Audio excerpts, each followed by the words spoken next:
Good evening. Welcome to the news on NTA International. We're live in Abuja and I'm Ruth Aguwale. Let's bring you the headlines. Federal Ministry of Health confirms 10 new cases of COVID-19 in Nigeria, with 3 in Abuja.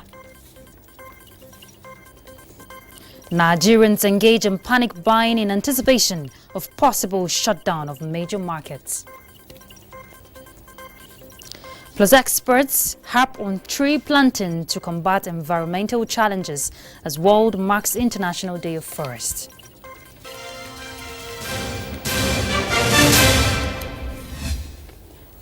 We'll begin with an update on coronavirus. The Federal Ministry of Health has confirmed 10 new cases of COVID-19 in Nigeria.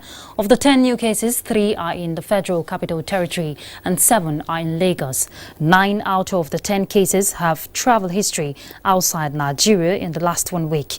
The 10th case is a close contact of a confirmed case. Nigeria now has 22 confirmed cases and 2 discharged. The Minister of Health, Dr. Osage Ihanire, in a statement says contact tracing is ongoing to identify all persons who have been in contact with the new confirmed cases.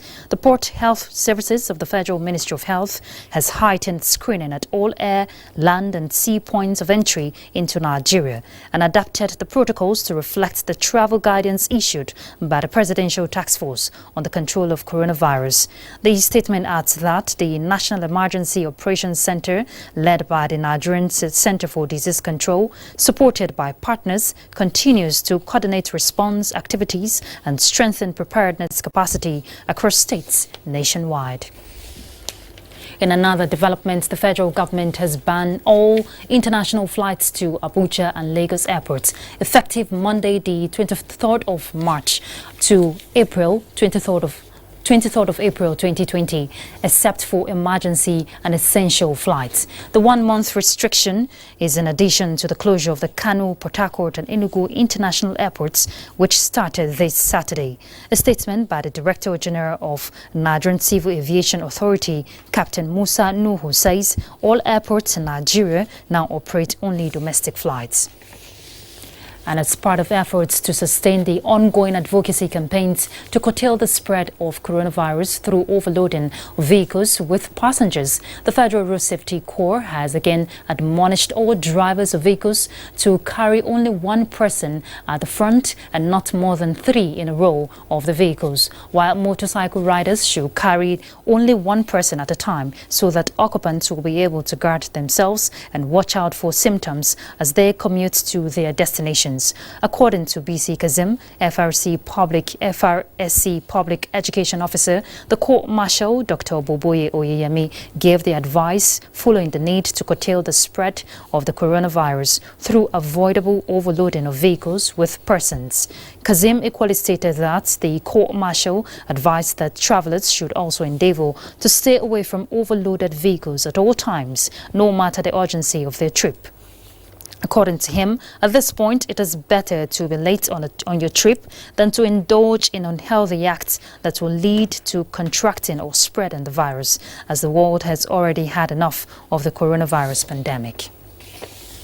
And following all these developments, there is a sense of urgency among shoppers in the Federal Capital Territory who are stocking up preparatory to a possible shutdown of markets. Onenge Fineface has an update on COVID-19 induced panic buying in Abuja. News about COVID-19 in Nigeria is causing some kind of panic among residents who claim that they fear likely restriction of movement. Here at the Garaki Market in Abuja, the Federal Capital Territory, traders say more customers are coming. The likes of Chinedu Wobodo confirmed that he's making much more sales now than he does normally. And this, he says, is as a result of panic among residents who are coming to stock their homes. Some people that is buying half mudu of gari is buying 5 mudu. Some people that buy half bottles of leather is buying 4 liter, 2 bottles, 3 bottles. Everything is moving now. I can't lie you. Like some foreign goods is very costly. Foreign goods that we are buying 70,000 naira, like fresh, storefish, we are buying it 200,000 now. Now, some of the buyers here also confirm this panic. They say they need to store their homes in case there is any restriction of movement. They are just buying and everywhere is just jam-packed. The roads entering the market, and even the prices of goods are hiked up. So I have to buy in advance so I won't run out of anything. In case that, eventually they ask us to stay at home, we'll have what to eat and what to drink. There are shoppers who say there is no need to panic, they are not worried, but just doing their regular routine of shopping over the weekend. I used to come here all the time. So at times you see more people than even this time now. So I did not notice anything panicky. The federal government had issued advice for people to adhere to precautionary measures and placed by relevant authorities. The president also, in a recent statement, encouraged Nigerians not to panic but simply take precautionary measures against COVID-19. In Abuja, Nigerian Fine Face, NTA News. Many thanks, Onenge, for that update. And on the foreign scene, death toll from COVID-19 has passed 11,000, while confirmed cases now nearly 277,000, with 90,000 fully recovered from the coronavirus infection worldwide.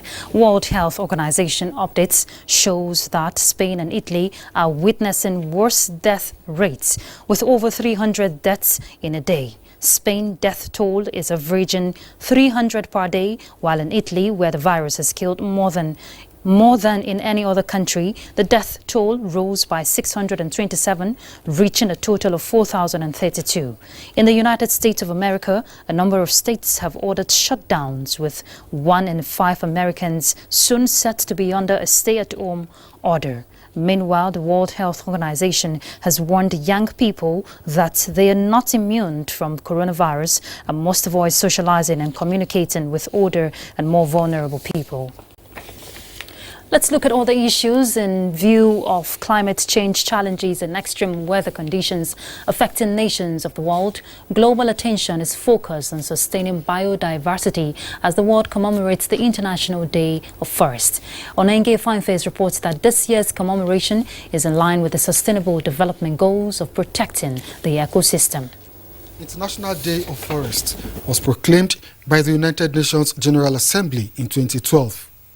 It is marked on the 21st of March every year and draws global attention to the need to protect forests and trees, which help to provide the needed balance of the ecosystem. The solution to climate change effects and their control or their amelioration must also be found in replanting the degraded forests. So it is very important to plant trees. Wherever you fell one tree, it is advisable you should plant not just 2, but make sure that you plant and nurture at least 10. Forests and biodiversity, too precious to lose, is the theme for 2020.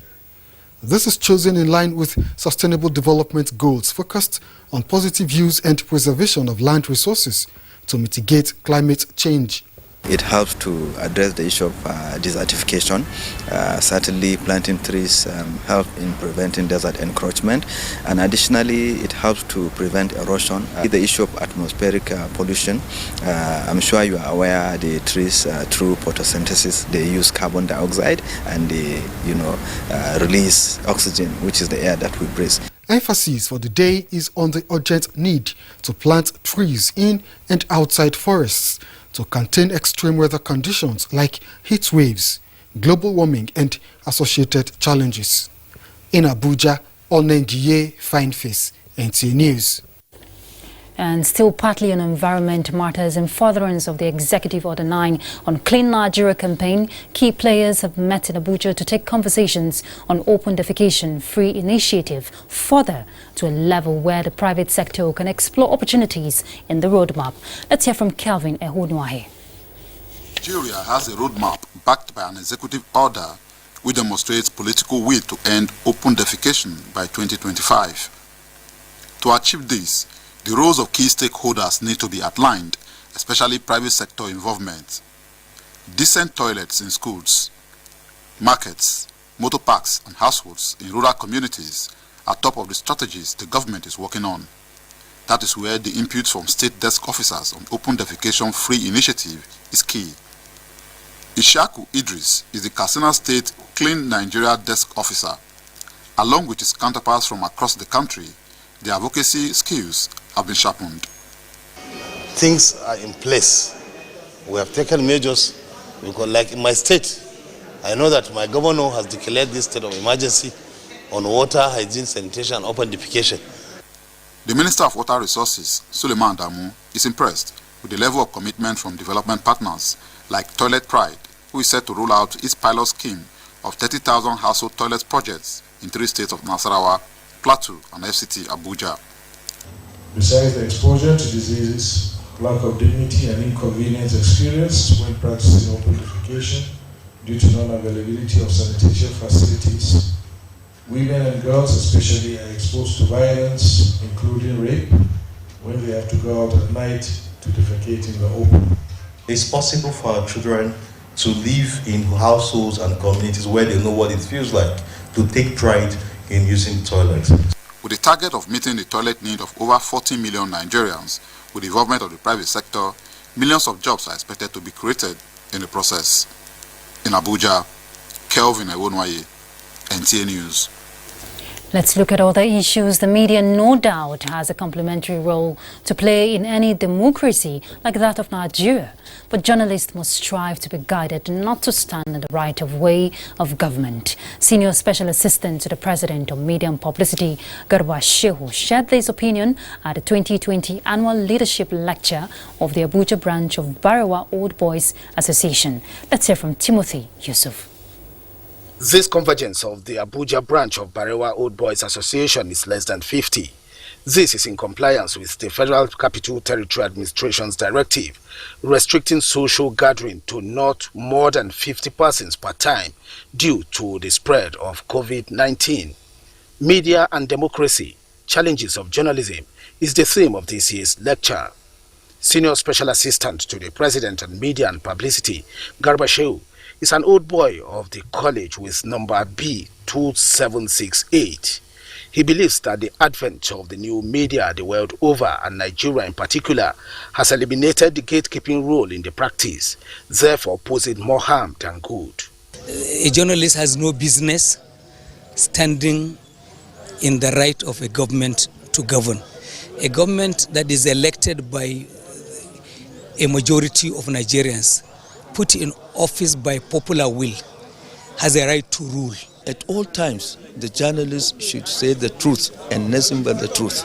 For other old boys, the Minister of Defense, Major General Bashir Magashi, the Governor of Kaduna State, Nasir El-Rufai, among others, national interest should be the driving force of every citizen, irrespective of religion and ethnic divide. The significance of this lecture is to remember our years in our alma mater. The Director General of the NTA, Yakubu Ibn Mohammed, was represented by the Executive Director News, Mohammed Labo. The Barewa College was founded in 1921 and has produced 5 leaders at the helms of the nation, counting from the late Prime Minister Abubakar Tafawa Balewa to President Umaru Musa Yar'Adua. Timothy Yusuf, NTA. Let's look at science and technology. The federal government has invited the organized private sector to take advantage of the research results and prototypes showcased at the just concluded Technology and Innovation Expo to create wealth for themselves and the nation. The Minister of Science and Technology, Dr. Ogbonnaya Onu, at the closing ceremony said some of the innovations and prototypes exhibited will soon be the major contributors to the realization of the nation's sustainable economic diversification. Justin Bem Onyi is on this one.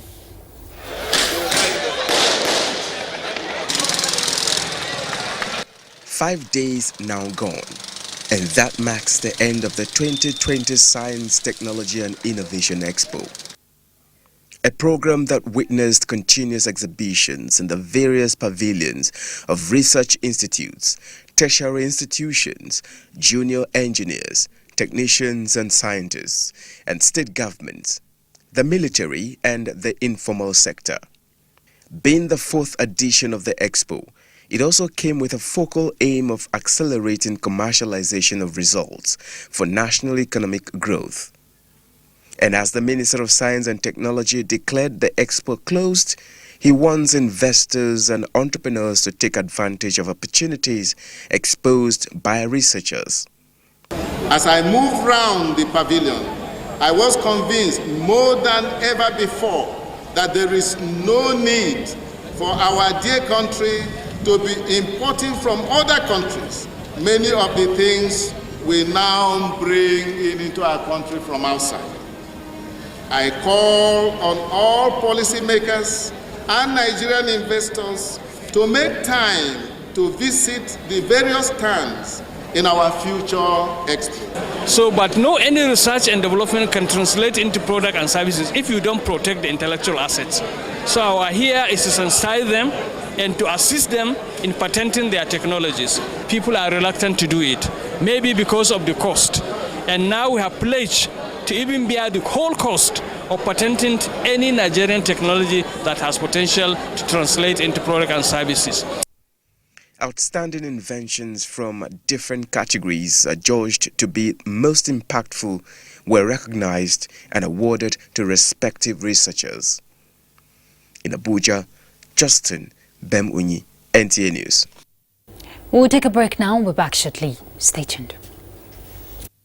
Following the announcement of travel restriction measures taken by the federal government to contain and manage the spread of COVID-19 on Wednesday, 18th March 2020, the Presidential Task Force has, as part of the continuing engagement with members of the public, found it necessary to provide answers to the following frequently asked questions. What is restricted entry? It means you are not allowed into the country if you live in or have visited these countries in the last 14 days. As a Nigerian returning home, does restricted entry apply to me? No, you will be allowed into Nigeria but subject yourself to supervised self-isolation for 14 days after arrival.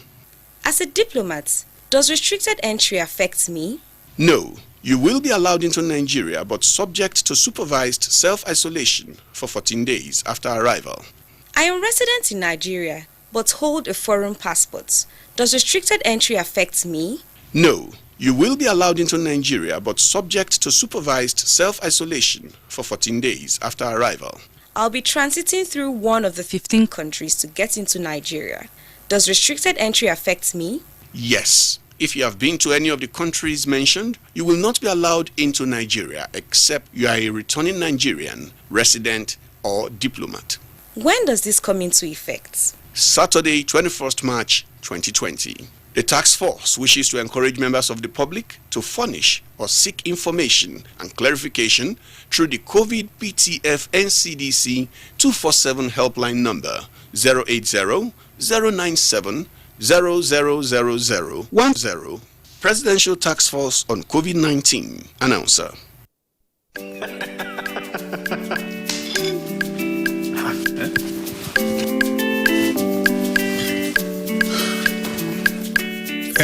That channel where you watch just now don't waka, no panic. There's me no panic. You go do it by yourself like ABC. Oh yeah, press the menu button on top your remote. Scroll up and down till you see Information Central. Then press OK. Press OK. Check the signal strength and quality. If the signal strength and quality pass 70, make you press the exit button, go back. Go advanced options, then choose installation, then go to reset and press OK. Press OK.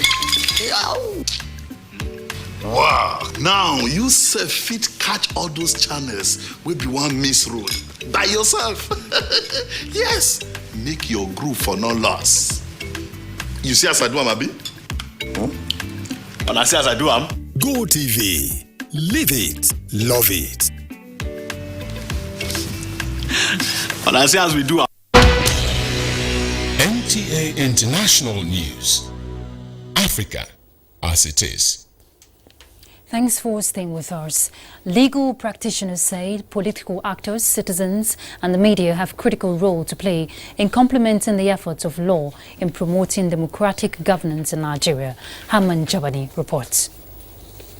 It is another time of the year when the Nigerian Institute of Advanced Legal Studies meet to commemorate the dedication and consistency of vision and mission of the founding fathers of the Institute. From a humble beginning, the Institute has metamorphosed into a world-class institution and the nucleus of legal scholarship in Africa. The Founders Day lecture brings together scholars, practitioners and jurists to share their thoughts with the legal community and others on contemporary issues of concern to the nation. We believe that this is the time for us to actually understand that the law itself has its own limit, because the political actors and their followers must themselves internalize the value of these constitutional principles and framework and allow the law to work. For the Attorney General of the Federation and Minister of Justice, Abubakar Malami, and the Chief Justice of Nigeria, Justice Tanko Mohammed, good governance is the framework which every government must attain for justice and equity. By appropriate utilization of the instrumentality of our legislature, we have been able to sponsor a good number of bills to the National Assembly in complementing the efforts of President Muhammadu Buhari to bring about the much needed good governance in our dear nation. You'll agree with me that good governance remains a challenge to the Nigerian state, and the policy options proffered by the guest lecturer will certainly be of interest to all Nigerians. There is the belief here that every available tool must be employed and everyone must play a part to entrench good governance and look beyond the law for sustainable results, growth and development. The Institute conferred immediate past President of the Court of Appeal, Justice Zainab Bukachua, Professor Oseheme Osumbo, Senior Advocate of Nigeria, and former Director General of Nigerian Institute of Advanced Legal Studies, Professor Adedeji Adekunle, with the Institute Honorary Fellowship. Hamman Jabani, NTA News. Let's look at security. Troops of Operation Hadarin Daji, a joint military operation of the Defense Headquarters, have rescued 9 kidnapped victims in Gando village in Zamfara State. A statement by the Acting Director, Defense Media Operations, Brigadier General Bernard Oyoko, indicates that the liberated victims comprises 7 males and 2 females. Similarly, 24 bandits were killed during a clearance operation that spanned through Gurbin Magaria, Kwari and Garingado in Jibia local government area of Katsina State. Brigadier General Oyeko notes that the operations, a response to a distress call, led to killing of 24 bandits, recovery of several arms, 42 rustled cattle and 38 sheep. And in another development, the Nigerian Air Force Alpha jets previously out of action have been cleared for takeoff in the ongoing counter-insurgency operations. Correspondent Najatu Tijani reports from the 407 Air Combat Training Group, Kanji. Back in the sky where it belongs, NAF 455 seems to be celebrating its reactivation, having been grounded since 2014 after undergoing periodic depot maintenance, which commenced indigenously in 2018. This aircraft flew last in 2013, about 7 years. It has been grounded for 7 years. But with this current PDM, it's back again online, as you saw it flying. And also the Mi-35P is currently ongoing. I believe in another 1 week or maximum 2 weeks, we should have that aircraft back online. The periodic depot maintenance includes avionics upgrade on Alpha Jet NAF 455, removal, inspection, modification and installation of both wings. Manned by the commander of the Air Combat Training Group in Kainji, Squadron Leader Kingsley Igwegba, and Nigeria's first female fighter pilot, Flying Officer Kafayat Sani, back on ground after displaying what indicates its combat readiness. NAF 455, the Alpha jet at the forefront of counterinsurgency operations, is now ready to be deployed. A water salute to this fighter jet, which will now be back in action while it awaits more platforms to join it in battle. Najatu Tijani, NTA News. Let's talk sports. 1980 Green Eagles squad reminiscent to their first African Nations Cup victory. Let's hear from Olumide Aguntola on Sports Update. The 22nd of March 1980 will forever be green in the history of Nigerian football, as Nigeria won its first Nations Cup by the then heroic Green Eagles players who defeated Algeria 3-0 in the final of the tournament. played at the main bowl of the National Stadium, Lagos. 40 years after, the vice captain of the team, Segun Odegbami, recounts the experience. The happiness was too much. You know, the fulfillment of that promise was too much. And, you know, you couldn't even describe with words the sort of feelings that were racing through your mind. History was being made. So, and at the end of the day, we got compensation, we got rewards. In another development, the Nigerian Olympic Committee, in conjunction with Nigerian University Games Association, has started a nationwide seminar for youth across various strata of education. In one of such programs at the Lagos State University, the students were taught the basics of sports and values of Olympics. The students are very, very important to us because they are the future athletes, they are the future Olympians. It is something that we want to drive right from the primary school up to the university level. Minister of Youth and Sports Development, Sunday Dare, says the ministry is adopting a proactive approach to the COVID-19 pandemic rather than reactive, as evident in the postponement of the 20th National Sports Festival in Edo State. Dare, in an interview with Bade Adeleye in Abuja, revealed that the postponement of the Extraordinary Council of Sports meeting in Benin, earlier bill for this weekend, was also precautionary. People are trying to sort out a lot of things. We just felt pulling them out again at this point might be stretching it too much. We plan to hold it in the next 2 weeks or 3 weeks. Meanwhile, as part of measures to stop the spread of coronavirus, the President, Nigeria Volleyball Federation, Musa Nimrod, has directed that all local and community competitions be suspended. With sports updates, Olumide Guntola, NTA News. And just before we go, let's check out Sunday's weather perspective.